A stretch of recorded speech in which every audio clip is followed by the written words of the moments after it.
ಈ 15ನೇ ಹಣಕಾಸಿನ ಆಯೋಗವನ್ನ ಕೇಂದ್ರ ಸರ್ಕಾರ ಒಪ್ಪಿಕೊಂಡಿದ್ರಿಂದ ಇವತ್ತು ಕರ್ನಾಟಕಕ್ಕೆ ಬಹಳ ಅನ್ಯಾಯ ಆಗಿದೆ, ಆಗ್ತಾ ಇದೆ. ನೀವಿದ್ದಾಗೂ ಆಗಿದೆ, ನಾವಿದ್ದಾಗೂ ಆಗಿದೆ. ಇದರ ಬಗ್ಗೆ ನಾನು ಯಡಿಯೂರಪ್ಪನವರು ಮುಖ್ಯಮಂತ್ರಿ ಇದ್ದಾಗ 15th ಫೈನಾನ್ಸ್ ಕಮಿಷನ್ ಅಧ್ಯಕ್ಷರೇ ಓನ್ಲಿ ಒನ್ ಇಯರ್ ಮಾತ್ರ ಇದನ್ನು ಕೊಟ್ಟಿದ್ರು. ಯೂಶುವಲಿ 5 ವರ್ಷಕ್ಕೊಮ್ಮೆ ಕೊಡ್ತಾರೆ. ಆದ್ರೆ 1 ವರ್ಷಕ್ಕೆ ಕೊಟ್ಟಾಗ ಇವ್ರು ಎಚ್ಚೆತ್ತುಕೊಳ್ಳಿಲ್ಲ. ಯಾರು? ಯಡಿಯೂರಪ್ಪನವ್ರು ಎಚ್ಚೆತ್ತುಕೊಳ್ಳಿಲ್ಲ. ಅವಾಗ Bommai was attending GST meeting. ಅವ್ರಿಗೂ ಹೇಳಿದೆ, ಪತ್ರ ಬರದೆ, ಪ್ರತಿ ವರ್ಷ you are losing more than 50,000 crores. ಈ ವರ್ಷ 73,000 crores ಹೋಯ್ತು. ಯಾರು ಇದಕ್ಕೆ ಮಾತಾಡ್ತಾರೆ? ಅದಕ್ಕೆ ನಾನು ಅಪೀಲ್ ಮಾಡ್ತೇನೆ ಮಾನ್ಯ ಮುಖ್ಯಮಂತ್ರಿಗಳಿಗೆ, ಈ 15ನೇ ಹಣಕಾಸಿನಿಂದ ಏನ್ ಪ್ರತಿ ವರ್ಷ ನಮಗೆ 70-75 ಸಾವಿರ ಕೋಟಿ ಕೇಂದ್ರದ ಸಹಾಯಧನ ಕಡಿಮೆ ಆಗಿಬಿಟ್ಟಿದೆಯಲ್ಲ, ಇದರಿಂದ ರಾಜ್ಯದ ಅಭಿವೃದ್ಧಿ ಕುಂಠಿತ ಆಗಿದೆ. ಮುಂದೇನೋ ಆಗುತ್ತೆ. ಅದಕ್ಕೆ ಸಾಧ್ಯವಾದ್ರೆ ಇದನ್ನ 16th ಫೈನಾನ್ಸ್ ಕಮಿಷನ್ ನಲ್ಲಿ ರೆಕಮೆಂಡೇಶನ್ ಸರಿ ಮಾಡ್ಕೊಳ್ಳೋಣ. ಆದ್ರೆ ಇದನ್ನ ಅಲ್ಲಿ ನಮ್ಮಿರೋಂಥ MP ಗಳು ಮಾತಾಡ್ಲಿಕ್ಕೆ ಹೇಳ್ರಿ. ಒಬ್ಬ MP ಮಾತಾಡೋದಿಲ್ಲ. ಅಪೀಲ್ ಮಾಡಿದ್ದಾರೆ. ಬಸವನಗೌಡ್ರೆ, ನೀವು ಮಂತ್ರಿಗಳಾಗಿ ಕೆಲಸ ಮಾಡಿದ್ರಿ ಕೇಂದ್ರದಲ್ಲಿ, ನಾನು MP ಕೆಲಸ ಮಾಡಿದ್ದೇನೆ. 70 ಫೈನಾನ್ಸ್ ಬಗ್ಗೆ ಅಷ್ಟೊಂದಿಲ್ಲ. ಇವ್ರು 73,000 ಕೋಟಿ ಕೇಂದ್ರ ಸರ್ಕಾರ ಕೊಡಬೇಕು. 50 ಇದು ಪೂರಕ ಬಡ್ಜೆಟ್ ಮೇಲೆ ಮಾತಾಡ್ರಿ ಅಂದ್ರೆ ಸೆಂಟ್ರಲ್ ಗೌರ್ಮೆಂಟ್ ಬಡ್ಜೆಟ್ದು MP ಗಳು ಮಾತಾಡ್ತಾ ಇಲ್ಲ. ಇಲ್ಲಿ ನಾವು ಯಾರು 4-5 ಜನ ಕೂತ್ಕೊಂಡಿದ್ದೀವಿ ಇಲ್ಲಿ. ಇವರೆಲ್ಲ ಮಾತಾಡ್ಕೊಂಡು ಹೋಗ್ತಾ ಇದ್ದೀವಿ. ನಾಳೆ ಏನು ಅರ್ಥ ಬರ್ತದೆ ಅದ್ರದ್ದು? ನಾಳೆ ಫೈನಾನ್ಸ್ ಬಗ್ಗೆ ಅಷ್ಟೊಂದು ನಾಲೆಡ್ಜ್ ಇಲ್ಲ. ನೀವ್ ಹೇಳೋದ್ ನೋಡ್ರೆ ನಮ್ಗೆ ಗಾಬರಿ ಆಗ್ತದೆ. 73,000 ಕೋಟಿ ಕೇಂದ್ರ ಸರ್ಕಾರ ಬ್ಯಾಕ್ ಇಟ್ಟಿದ್ಯಾ ಅಂತ ಹೇಳಿ ಏನ್ ಹೇಳ್ತಾ ಇದ್ದೀರಿ?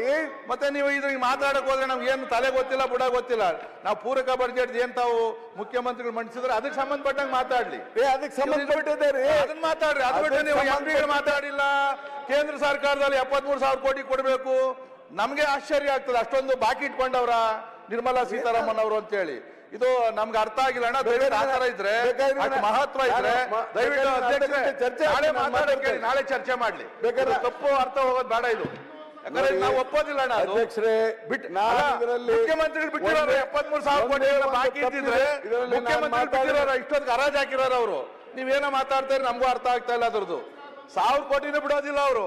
ನೀವು 73,000 ಕೋಟಿ 60,000 ಕೋಟಿ ಅಂತ ಇಷ್ಟು ಹೇಳಿದ್ರೆ ನಮಗೂ ಅನಿಸ್ತದೆ, ಅಯ್ಯೋ ಅಷ್ಟು ದುಡ್ಡು ಬಂತು ಅಂದ್ರೆ ನಮಗೂ ಡೆವಲಪ್ಮೆಂಟ್ಗೆ ದುಡ್ಡು ಬರ್ತದಲ್ಲಪ್ಪ, ನಾವೆಲ್ಲ ಹೋಗೋಣ ಅಂತ ಅನಿಸ್ತಾ ಐತೆ ನಮ್ಗೂ. ಮಾತಾಡೋದು ಬೇಡ.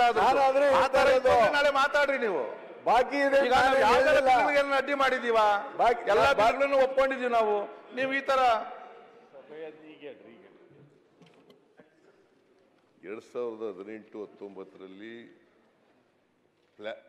ಬಜೆಟ್ ಸೈಜ್ ಎಷ್ಟಿತ್ತು ಅಂತ ಹೇಳಿದ್ದಾರೆ. ಈ ವರ್ಷ ಬಜೆಟ್ ಸೈಜ್ ಎಷ್ಟಿದೆ ಅಂತ ಹೇಳಿದ್ದಾರೆ.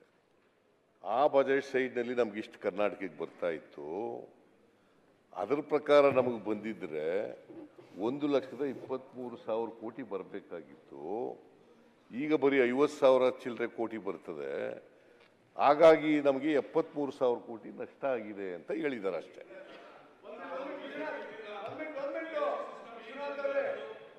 ಇದ್ದಾಗ ಯಾವ ತರ ಬರ್ತಾ ಇತ್ತು GST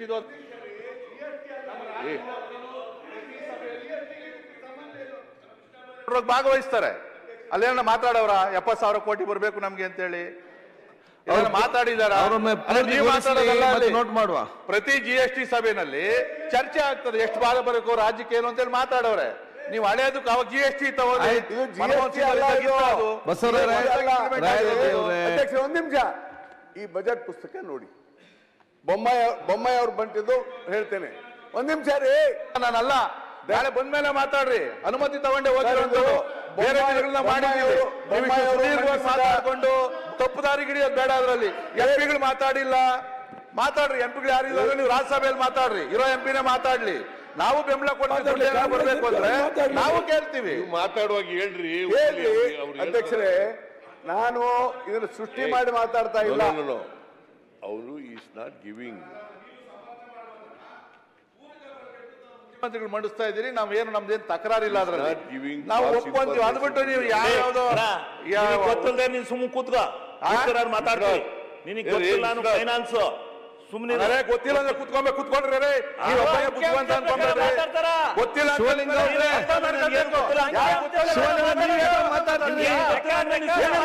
ನೀನು ಒಬ್ಬನೇ ಬುದ್ಧಿವಂತ ಶಿವಲಿಂಗ ಅವ್ರೆ, ನಿಮಗೆ ಗೊತ್ತಿಲ್ಲ ಆಗ ನೀವ್ಯಾಕೆ ಮಾತಾಡ್ತೀರಿ? ಶಿವಲಿಂಗ ಅವ್ರೆ,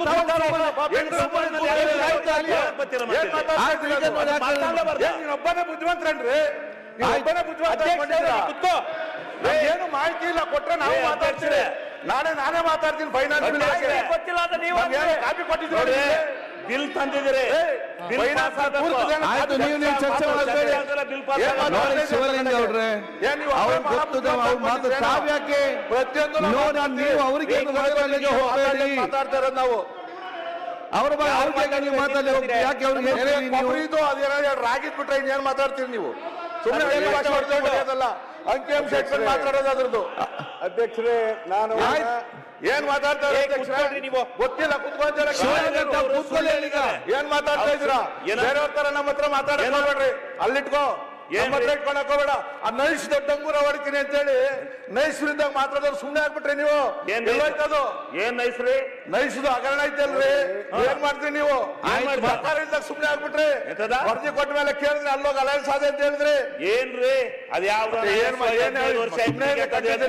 ನಿಮ್ಮ ಕೂತ್ಕೊಳ್ರಿ ನೀವು. ನಾವು ಏನ್ ಮಾತಾಡ್ತೀರಾ ನೀವು? ನಿಮಗೆ ಗೊತ್ತಿಲ್ಲ ನಾವು ಮಾತಾಡಬಾರ್ದ? ಇಂಪಾರ್ಟೆಂಟ್ ಬಿಲ್ ಹೆಂಗ್ರಿ ಮಾತಾಡ್ತೀವಿ ನೀವು? ನಮ್ಗೆ ಮಾತಾಡ್ತೀವಿ. ಸುಳ್ಳಾದ್ರೆ ಮಾಡ್ಕೊಟ್ರಿ ಎಲ್ಲ ಹೋಗ್ತೀವಿ, ನಾವು ಬರೋದೇ ಇಲ್ಲ ಅಂತ ಕಡೆಗೆ. ಶಿವಲಿಂಗ ಅವ್ರೆ, ಸುಮ್ಮನಾಗಿ ಅಲ್ಲಿ ಕೂತ್ಕೊಳ್ಳಿ.